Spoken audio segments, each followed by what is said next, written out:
আবু সাহেব নয় তো কি? অনেকে মনে করে উনি হজ করেছে হাজী সাহেব। আরে ভাই, হজ করেছে বাংলাদেশ থেকে সে। আর আবু সাহেব কাবা শরীফের সভাপতি ছিল।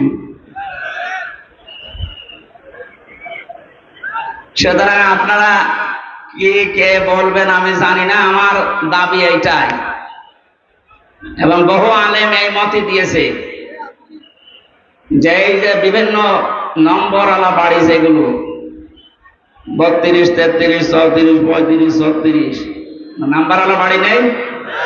যত নাম্বার বাড়ি আছে, জালেমদের আস্তানা যেগুলো যেগুলো ইসলামের দুর্বিসন্ধি করতো বসে বসে আলেমদের বিরুদ্ধে, এই জায়গাগুলো সব জাদুঘর বানান, আবু সাহেলের মতো টয়লেট বানান। আমি কাবা শরীফ ঘোরার ছিলাম উপর দিয়ে, জায়গা পাইনি নিচ দিয়ে। হঠাৎ শেষ করে 7 পাক মারার পরে আমার অবস্থা খারাপ। আমি ওই আবু সাহেলের